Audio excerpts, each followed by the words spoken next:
Voilà, depuis plusieurs semaines, nous avons ouvert cette série sur les histoires de famille parce que quand on entend les frères et sœurs qui rencontrent des difficultés, parfois ils ont l'impression de dire mais on est la pire des familles, c'est pas possible. Et pourtant, quand on regarde les familles dans la Bible, on découvre des situations tout à fait étonnantes et qui nous permettent bien, de mieux comprendre ce que parfois nous vivons. Alors, nous avons posé deux questions en introduction à cette série que nous rappelons à chaque fois. Les familles sans problème sont-elles normales? Ça, c'est une très bonne question, parce que les familles qui ont des problèmes souvent pensent qu'elles sont anormales. Ah, mais moi, je ne connais pas de famille qui n'ait pas de problème. Et existe-t-il des vies sans blessure? Oh, sans doute en existe-t-il, mais il ne doit pas y en avoir beaucoup. Et, euh, et certainement que le Seigneur appelle précisément des gens qui sont blessés pour les guérir, pour les rétablir. Donc voilà les deux questions en introduction à cette série.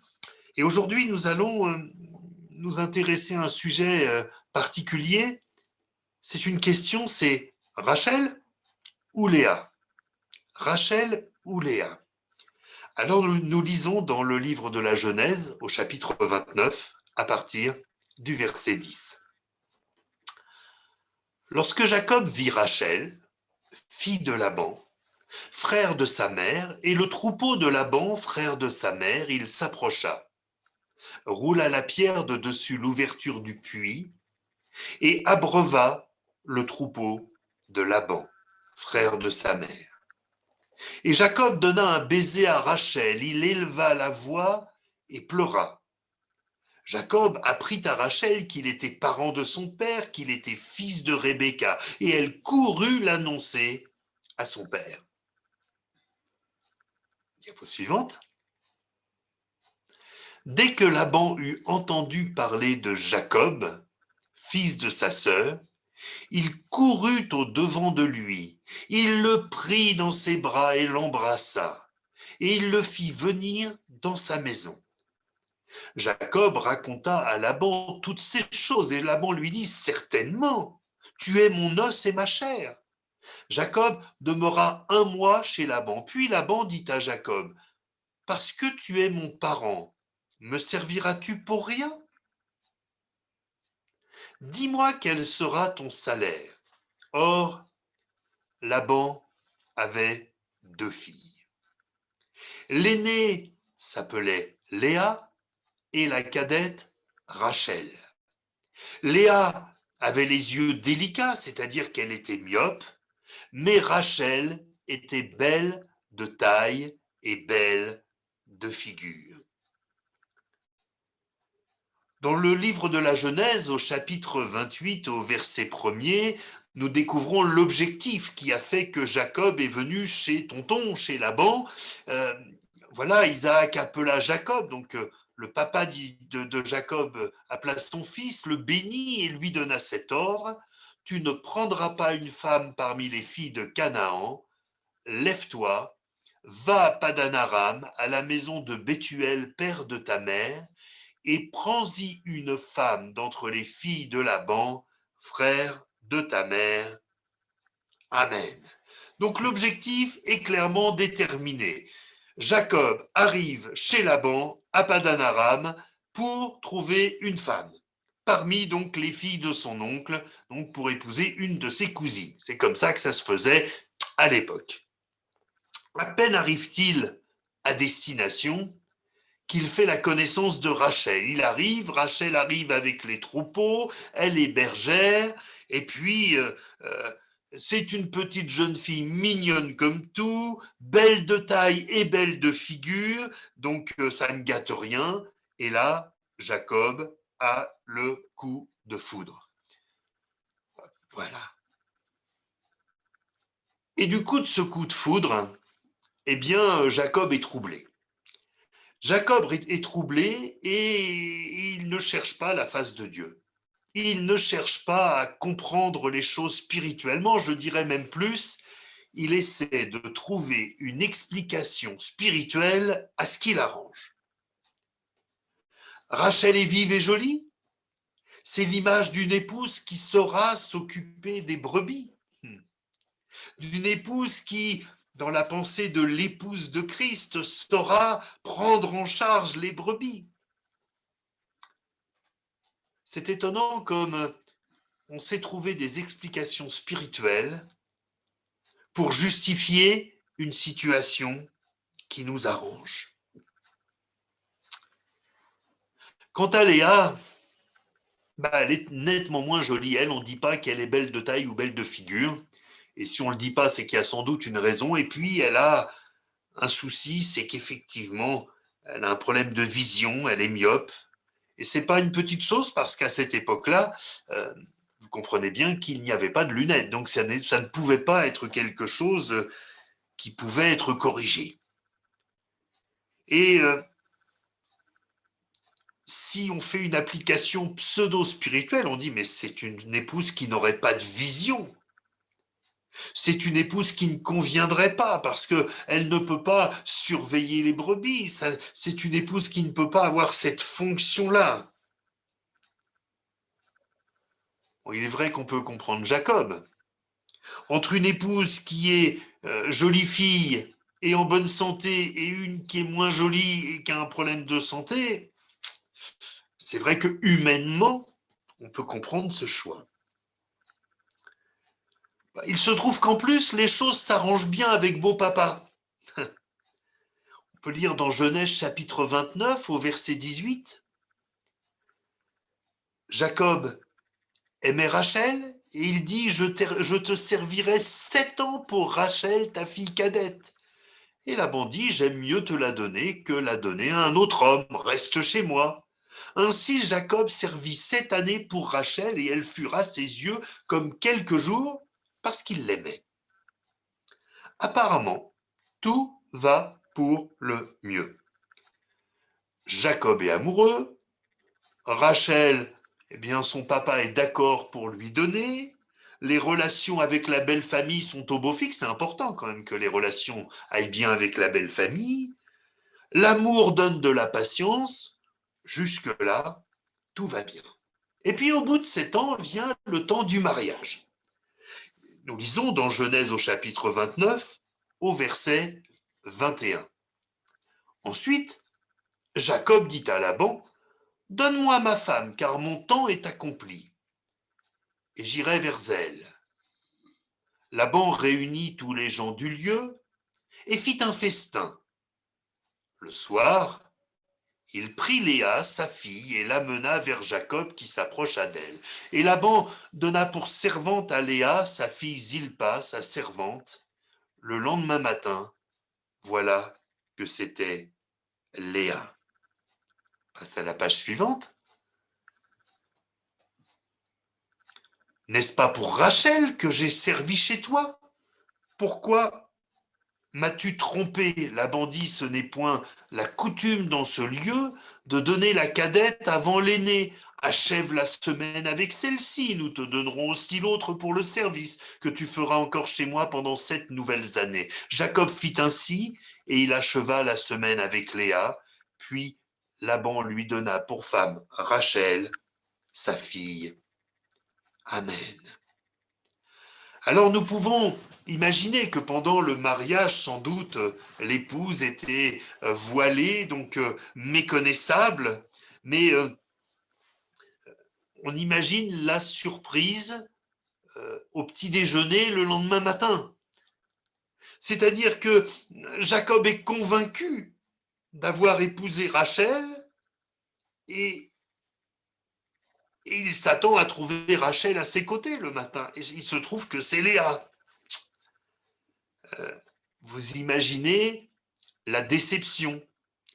Il pensait avoir épousé celle qui était mignonne et il se retrouve avec celle qui est nettement moins mignonne. C'est compliqué ça, c'est vraiment la mauvaise surprise.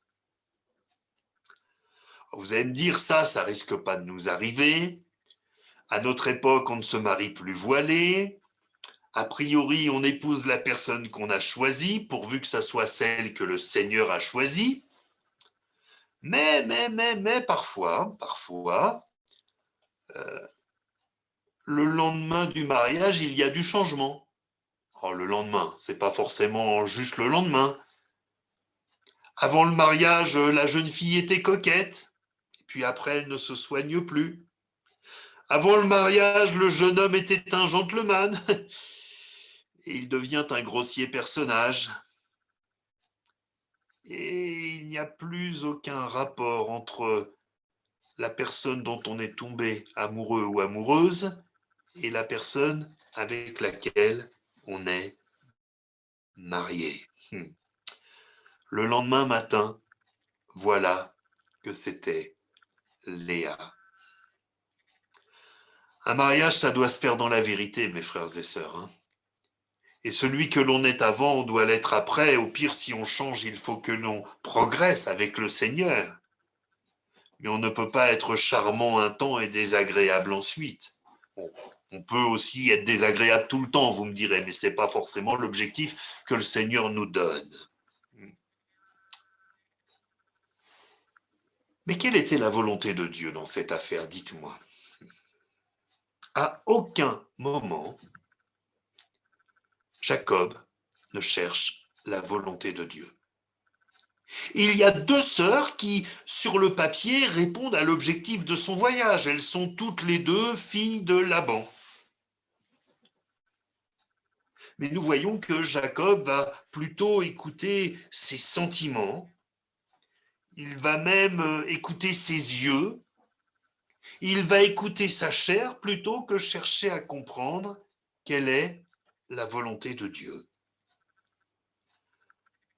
Alors bien sûr, c'est difficile de dire mais la volonté de Dieu, c'est que j'épouse celle dont je ne suis pas amoureux.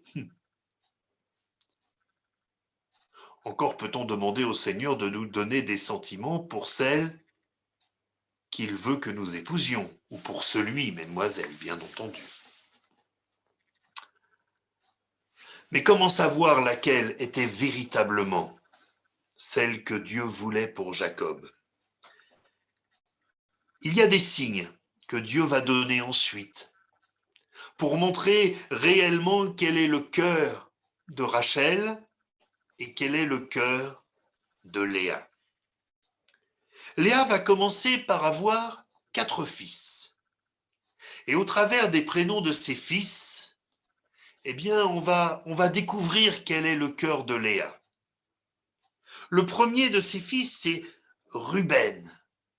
Ça veut dire voyez un fils. Et quand elle va présenter cet enfant, elle va dire et maintenant mon mari m'aimera.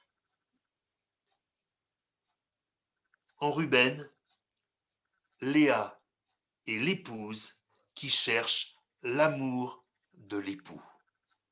Nous voyons que c'est une disposition de cœur qui est spirituelle. L'épouse cherche l'amour de l'époux comme l'Église cherche l'amour du Seigneur Jésus. L'épouse est heureuse d'enfanter une âme comme l'Église est heureuse d'enfanter une âme. Le deuxième fils va s'appeler Siméon. Ça signifie exaucer. Vous savez ce que ça nous dit? S'il s'appelle exaucer, c'est que Léa, c'est une femme de prière. Léa est une femme de prière et quand ce deuxième fils arrive, eh bien c'est l'exaucement de sa prière et son âme se réjouit. Le troisième fils s'appelle Lévi, attaché, parce qu'elle dit, pour cette fois, mon mari s'attachera à moi. Et là encore, on sait que Lévi portera eh bien, le sacerdoce du mont Sinaï jusqu'à la venue du Christ, parce que Lévi est attaché à Dieu. Et puis Judas, ça signifie louange de l'Éternel. Cette fois, c'est la généalogie de Christ qui est en cause. Et voyez-vous, à ce quatrième fils, eh bien Léa veut donner ce nom magnifique, louange de l'Éternel. Voyons que le cœur de Léa est véritablement un cœur spirituel. Peut-être que ses yeux physiques n'avaient pas de vision, mais son cœur est attaché à la volonté et à l'amour de Dieu. Pendant ce temps-là, Rachel est stérile et elle va tout d'abord utiliser des méthodes païennes en donnant sa servante à son mari. Léa suivra cet exemple aussi. Et puis enfin, Rachel enfante. Le premier de ses fils s'appelle Joseph, que Dieu ajoute. Que Dieu ajoute, ça sous-entend, elle vient d'avoir un fils et elle n'est pas contente. Elle ne se satisfait pas de ce fils. Elle ne se satisfait pas de la bénédiction qui est la sienne. Il faut que Dieu ajoute. Le deuxième enfant, son père va l'appeler Benjamin, fils de ma main droite. Mais elle l'a nommé Benoni, fils de ma douleur. Il est vrai que cet accouchement est atroce, qu'il va se terminer par le décès de Rachel. Mais comment peut-on à ce point ne pas penser à l'avenir de son enfant en l'appelant fils de ma douleur? Vous imaginez le traumatisme pour le gamin. Tu t'appelles comment? Fils de ma douleur parce que maman est morte quand je suis né. C'est terrible. Et heureusement, Jacob va corriger cette terrible erreur en appelant son fils fils de ma main droite. En disant, c'est une manière de dire, je ne t'en veux pas de la disparition de ta maman, tu n'y es pour rien, tu fais ma fierté. Là, c'est l'action de Dieu. On voit bien que le cœur de Rachel n'est pas spirituel comme le cœur de Léa. On peut ajouter à cela quelques situations particulières. Dans Genèse 31, nous voyons que Rachel est idolâtre. Elle va voler les dieux de son père, idolâtre et voleuse de fait, et en plus menteuse. Parce que, je vous rappelle l'histoire, elle va cacher les dieux de son père sous la selle de chameau. Elle va s'asseoir dessus et quand son père va rentrer, alors je traduis en langage moderne, elle va dire à son père, pardonne-moi, je ne peux pas me lever parce que j'ai mes règles. Donc elle est idolâtre, voleuse, menteuse. Et puis j'ai remarqué autre chose. Dans Genèse chapitre 30, verset 15, Léa parle de Jacob et elle dit « mon mari ». J'ai relu tous les textes qui parlent de Léa, de Rachel et de Jacob. Jamais Rachel ne va appeler Jacob mon mari. Quand même particulier. Alors, quelle était la volonté de Dieu? Rachel ou Léa? Je voudrais que nous allions écouter les dernières paroles de Jacob quand il va mourir. Nous lisons dans Genèse au chapitre 49 et au verset 29. Puis Jacob leur donna cet ordre. Je vais être recueilli auprès de mon peuple. Enterrez-moi avec mes pères dans la caverne qui est au champ d'Ephron le Héthien, dans la caverne du champ de Macpéla, vis-à-vis de Mamré, dans le pays de Canaan. C'est le champ qu'Abraham a acheté d'Ephron le Héthien comme propriété sépulcrale. Là, on a enterré Abraham et Sarah, sa femme. Là, on a enterré Isaac et Rebecca, sa femme. Et là, j'ai enterré Léa. Rachel, elle, après la naissance de Benjamin, devrions dire Benjamin, a été enterrée sur le chemin d'Ephrata, c'est-à-dire de Bethléem. Mais ça n'est pas auprès de Rachel que Jacob a souhaité être enterré. Il n'a d'ailleurs pas même demandé le rapatriement du corps ou des os de Rachel dans le sépulcre familial, alors que Jacob demande le rapatriement de ses os d'Égypte jusqu'en Canaan, dans le sépulcre familial. Et que de même, Joseph demandera que 400 ans plus tard, quand le peuple d'Israël sortira d'Égypte, eh bien, ses os soient emmenés également en Canaan. Mais c'est auprès de Léa que Jacob demande à être enterré. C'est elle qui a été placée dans le caveau familial, dans le sépulcre familial. C'est elle qui était dans le plan de Dieu. Et d'une certaine manière, par ses décisions, par devrions dire, ce testament que Jacob donne de manière orale à ses enfants, il reconnaît que d'une certaine manière, il s'est trompé et que le Seigneur avait raison. Et que sa véritable épouse aux yeux de Dieu, c'est bien Rachel. C'est bien Léa, pardon. Ah, si je confonds, on ne va pas y arriver. C'est bien Léa. Pour être juste,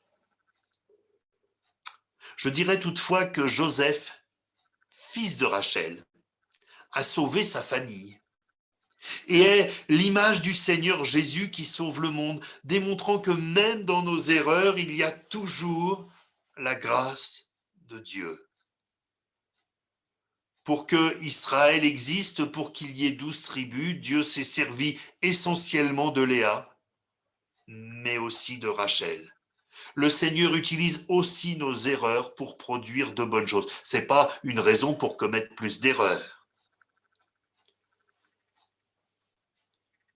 Mes frères et sœurs, dans nos choix de vie, dans nos choix de couple, nous évitons bien des misères en laissant Dieu tout conduire. Et vous me direz, c'est pas la première fois que je vous dis ça.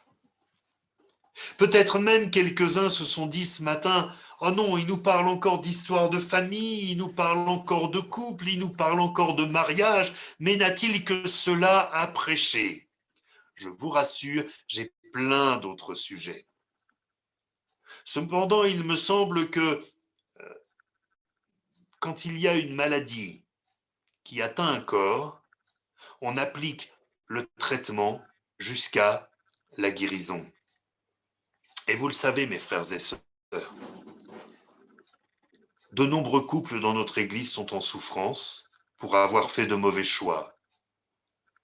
Mais Dieu peut aussi nous bénir par nos mauvais choix. Il peut encore rattraper les choses. Il peut encore guérir. Il peut encore bénir. D'autres ne sont pas encore mariés. D'autres cherchent l'âme sœur, cherchent la personne avec laquelle ils partageront toute leur vie. Et ils ont besoin d'entendre cette parole afin de ne pas commettre les erreurs que d'autres ont commises par le passé.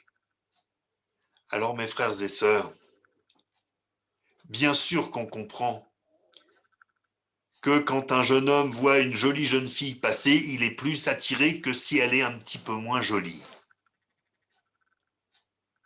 C'est vrai aussi pour une jeune fille quand elle voit un jeune homme passer, j'imagine. J'ai jamais été une jeune fille, mais j'imagine que ça marche pareil. Je voudrais vous apporter un témoignage. Alors, dit comme ça, c'est terrible. Mais voyez l'intention spirituelle qu'il y avait derrière. Un jour, j'ai entendu le témoignage d'un pasteur qui allait voir son papa, qui était pasteur aussi, et sa maman. Il leur a dit, voilà, je viens vous annoncer que je vais me fiancer avec telle jeune fille dans l'église. Et il a rajouté une chose, alors ça semble terrible, mais mettez ça au filtre de ce que nous avons échangé. Il a rajouté, je sais, c'est la plus moche de l'église, mais elle aime le Seigneur et elle veut le servir, et moi, ça me suffit.